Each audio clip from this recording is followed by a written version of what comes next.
Merry Creepmas! What is Creepmas, you say? Why, it's a half Halloween, half Christmas tradition that started being celebrated by Halloween, horror, and goth enthusiasts during the first 13 days of December, but a lot of people have since started dedicating all of November to it because of the amount of Christmas horror movies that are out there at this point, as well as helping with the war on Halloween feel less depressing with stores putting up Christmas decorations in September with all the Halloween stuff. So why not have some fun with it and decorate for both for 3 months? Why are there so many Christmas horror movies? I think it has something to do with the movie theater always wanting to have something R-rated in them over the holidays. So we usually get 1 or 2 per year or every couple of years, dating back to the 70s. Though the original Scrooge: A Christmas Carol from 1951 is what I consider to be the first Christmas horror movie, due to the effects used for the ghosts in that film being taken from what was coming out of horror movies of that time period. But that's just my personal opinion because I have a love for old black and white movies. With all that said, before I start this video, I just wanted to say thank you to everyone who hyped my last video. It not only helped me get my numbers back to where they were before I was monetized and YouTube made a bunch of changes to the algorithm over the summer, but it also made my last video the highest performing video on my channel since getting monetized, meaning I might actually get my first ever YouTube payout here soon, hopefully sometime over the holiday season. Thank you all so much for the support. If you got any hypes left for this week, please do it again. Now let's get to the list.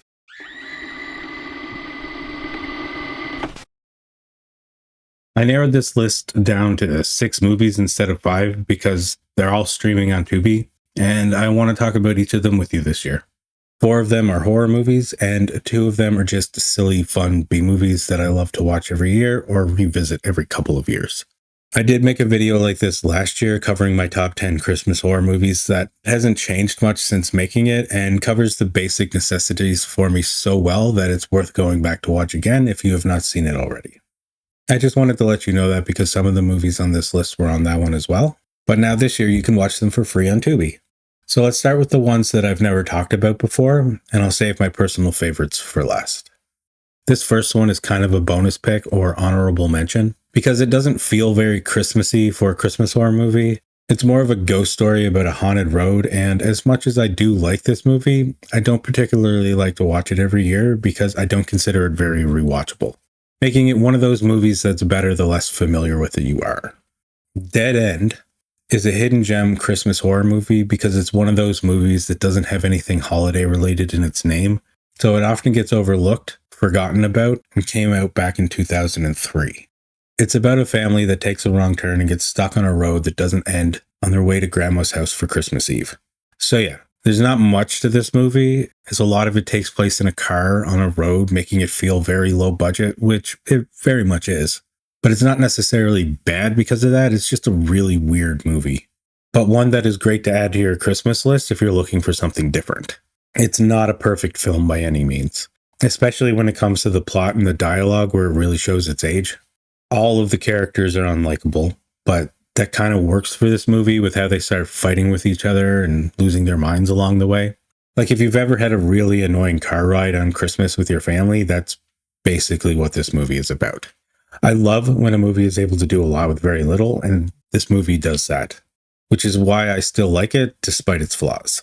I'd compare it to something like Frozen, which is also available on Tubi and a great winter horror movie if you haven't seen it already, and Cold Meat from 2003, which I just found to be pretty mid. It's a very slow burn, but if you stick with it, it is fun, which is why I'm happy to have a chance to talk with you about it this year.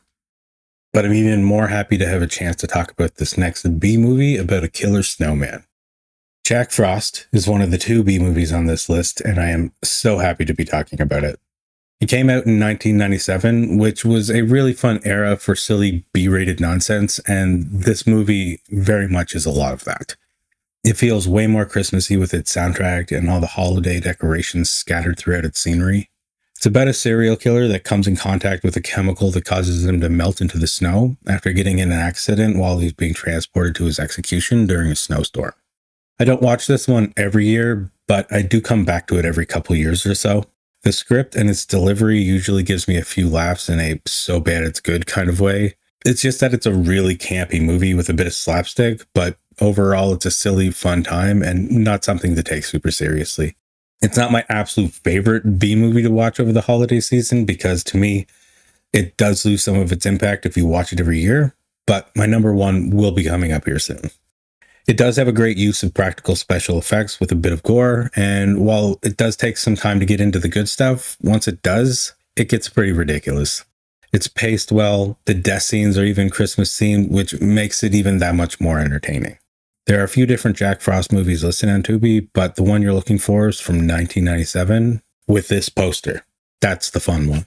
It's also available on YouTube ad-free, fully remastered in HD on Moonstone Entertainment's official channel. Now let's move on to the movies that I like to watch every year in order from my least favorite that is available on Tubi to the ones that I look forward to watching the most each year. Better Watch Out is often described as the Home Alone of Christmas horror movies. Except this time, the kid's not defending his house, he is the villain. The story follows a 12-year-old boy who, along with his best friend, stages a fake home invasion while his parents are out on a Christmas date. The idea is to play the hero in front of his babysitter, hoping to impress her and make himself seem like a more appealing adult to her. But things take a dark turn when he ends up becoming the real villain in the story after taking things way too far. It is labeled as an R-rated comedy horror movie, but honestly, I don't find it all that funny. With that said, even though it doesn't make me laugh, I still have fun watching it every year since it came out in 2016. The script is well written, the acting is good, the gore is there, but it is very minor, so it probably could have gotten away with a PG-13 rating in my opinion, if not for the crude sexual language and kids drinking and doing drugs. The movie does a great job of building suspense while keeping a twisted sense of holiday cheer in the air. But it's definitely not your typical Christmas movie. If you're looking for something that's a little twisted with a mix of tension, dark humor, and the holiday spirit, Better Watch Out is one worth adding to your Christmas list. Up next, we have my number one favorite Christmas B movie that I watch every year. Santa's Sleigh is such a fun movie that I'm really, really happy to be talking about it again with you this year. It's got Bill Goldberg, the wrestler, in it, playing a killer Santa, and came out in 2005, when most movies that included wrestlers in them were known to be bad, but this one is just so bad it's amazing to me. It tells the story about Santa being the son of Satan who loses a bet with an angel that causes him to spread joy over Christmas for 1,000 years, and takes place on the Christmas after those years are up, when Santa is done being nice.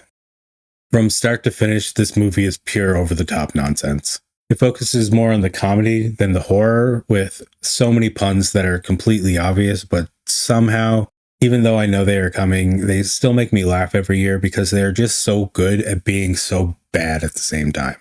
Some of the special effects haven't aged that well, but honestly, that brings this low-budget charm to it that works out very well for me. I've watched it every year since discovering it, so it's easily become my favorite B movie to visit every Christmas. Up next, we have the Christmas horror movie that I have been watching traditionally every year for the longest time. Black Christmas is an absolute classic from 1974 that drew heavily on the Italian giallo films of its time that then went on to inspire the slasher genre of the 80s that came out shortly after it. It's been remade twice, once in 2006, which honestly wasn't very good, and again in 2019, which was alright, I guess, but neither comes close to the original, which is still the definitive version to watch every year.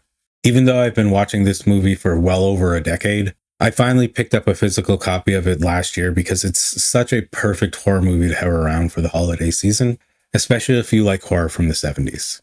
And the best part is that it's currently available for free on Tubi right now. It tells the story about a group of sorority sisters staying on campus over the Christmas break when they start receiving mysterious phone calls and then one of the girls mysteriously goes missing.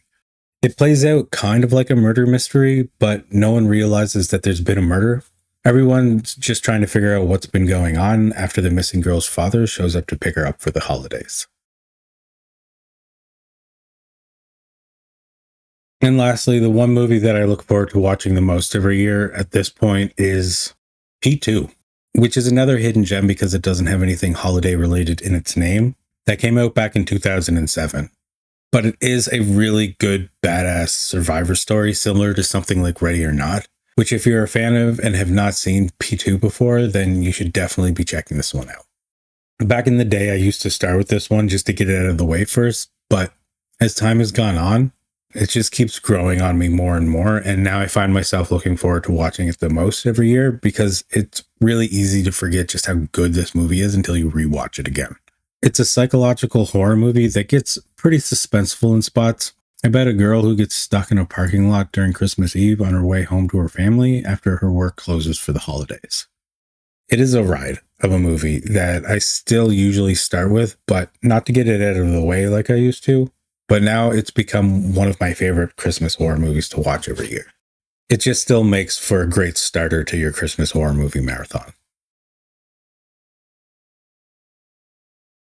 But that's going to be it from me. As usual, I will be including links to these to where you can watch these yourself in the description below, as well as links to any that are also available for you to watch ad-free on YouTube. Again, thank you all so much for the support lately. It's really been helping. I promise that whenever I get my first YouTube payout that I will be putting all of the money towards improving the quality of my content and posting about it on my channel. I might mention it in a video, but it will definitely be under my post section on my channel for sure. So if you're into B-movies, cult classics, hidden gems, and horror, or just in the mood for something different than what the mainstream media has to offer you, like and subscribe, and I will see you again in the next video. Thanks for watching.